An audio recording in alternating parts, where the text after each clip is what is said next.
First இது ready பண்ணுறதுக்காக ஒரு மிக்சிங் பவுல் எடுத்து 1 கப் அளவு கடைகளில் வாங்குவோம் இல்லைங்களா, அந்த அரிசி மாவு உள்ள சேர்த்துட்டு கொஞ்சமாக உப்பு, லைட்டாக நெய் சேர்த்துக்கலாங்க. நெய் பாருங்கள் இந்த அளவுக்கு சேர்த்துட்டோம் அப்படின்னா கரெக்டாக இருக்கும். இதெல்லாமே சேர்த்துட்டு நம்ம தண்ணியை ஒரு பாத்திரத்தில் காய வச்சு எடுத்துக்கலாங்க. 1 கப் அளவுக்கு அரிசி மாவு எடுக்கிறோம் அப்படின்னா அதே கப்பில் 1.5 கப் அளவுக்கு தண்ணியை நல்லா கொதிக்க காய வச்சு எடுத்துக்கலாங்க. இப்போ ஸ்டவ் ஆஃப் பண்ணிவிட்டு சூடாக இருக்கும் போதே ஃபஸ்ட்டு நல்லா கை வச்சு கலந்து விட்டதுக்கப்புறம் நம்ம தண்ணி இருக்குது இல்லைங்களா, அது கொஞ்சம் கொஞ்சமாக உள்ளே சேர்த்து நம்ம பிசைஞ்சு எடுத்துக்கலாங்க. 1 கப் அளவுக்கு அரிசி மாவுக்கு 1.5 கப் அளவுக்கு தண்ணி கரெக்டாக இருக்குங்க. மாவு இந்த அளவுக்கு சாஃப்டாக ரெடி பண்ணி எடுத்து ஒரு தட்டு போட்டு இப்போ மூடி வச்சிடலாங்க. ஒரு 10 நிமிஷம் அப்படியே இருக்கட்டும். பேன் வச்சு கொஞ்சமாக நெய் சேர்த்துக்கலாங்க. இந்த அளவுக்கு நெய் சேர்த்துட்டிங்க அப்படின்னா கரெக்டாக இருக்கும். இதில் கொஞ்சமாக நட்ஸ் சேர்த்துக்கலாங்க. நான் இன்றைக்கி பாதாம், முந்திரி இது ரெண்டையும் குட்டி குட்டியாக கட் பண்ணி உள்ளே சேர்த்துருக்கேன். 1 கப் அளவுக்கு தேங்காய் துருவல் உள்ளே சேர்த்துக்கலாங்க.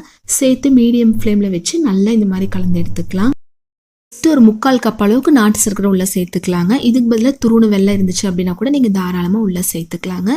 சேர்த்து மீடியம் ஃப்ளேம்லேயே வச்சு நல்லா ஒரு டைம் மிக்ஸ் பண்ணி எடுத்துட்டு நல்லா வாசனையாக இருக்கிறதுக்காக கொஞ்சமாக ஏலக்காய் பவுடரும் உள்ள சேர்த்து நல்லா கலந்து எடுத்துக்கலாங்க. உங்களுக்கு கொழுக்கட்டை கொஞ்சம் பெரிய சைஸில் வேணும் அப்படின்னா அதுக்கு தகுந்த மாதிரி நீங்கள் உருண்டை பிடிச்சி எடுத்துக்கலாம். ஆனால் கொஞ்சம் பெரிய சைஸாக ரெடி பண்ணுறதுனால இந்த அளவுக்கு நான் ரெடி பண்ணி எடுத்துட்டு இந்த மாதிரி ஒரு வாழை இலை இருந்துச்சு அப்படின்னா எடுத்துட்டு அதில் நெய்யோ ஆயிலோ லைட்டாக அப்ளை பண்ணி விட்டுறலாங்க. இந்த மாதிரி இலை இல்லை அப்படிங்கிறவங்க நார்மலாக நம்ம வீட்டில் எவர் சில்வர் பிளேட் இருந்துச்சு அப்படின்னா கூட அது லைட்டாக நெய்யோ ஆயிலோ நீங்கள் அப்ளை பண்ணி இதே மெத்தடில் ரெடி பண்ணி எடுத்துக்கலாங்க. கொஞ்சம் பெரிய சைஸ் உருண்டையாக எடுத்து இந்த மாதிரி லைட்டாக தட்டி எடுத்துக்கலாங்க. அதுக்கப்புறம் இதை எடுத்து அது உள்ளே வச்சு எப்பவும் போல் நீங்கள் மடிச்சு எடுப்பீங்க இல்லைங்களா, அந்த மாதிரி மடிச்சு எடுத்துக்கலாம். இதே மாதிரி மீதி இருக்கிற எல்லாமே ஃபர்ஸ்ட் ரெடி பண்ணி எடுத்து வச்சுக்கலாம். நம்ம என்ன பண்ணுவோம் அப்படின்னா அது அப்படியே இட்லி பாத்திரத்தில் எடுத்து வேக வச்சு எடுப்போம் இல்லைங்களா, அந்த மாதிரி இல்லாமல் கொஞ்சம் டிஃப்ரெண்ட்டாக இந்த மெத்தடில் ஒரு டைம் ட்ரை பண்ணி பார்க்கலாங்க. பாஸ்மதி அரிசி ஒரு 10 நிமிஷம் ஊற வச்சு தண்ணி ஃபுல்லாக வடிச்சிட்டு ஒரு பிளேட்டுக்கு மாற்றிக்கலாங்க. கொஞ்சம் கூட தண்ணி இல்லாத மாதிரி இந்த மாதிரி ஒரு பிளேட்டுக்கு மாற்றிக்கலாங்க. மாற்றி ஒரு 5 நிமிஷம் அப்படியே விட்டுறலாம். ரொம்ப தண்ணி பதத்தில் இருந்துச்சு அப்படின்னா அவ்வளோவா நல்லா இருக்காதுங்க.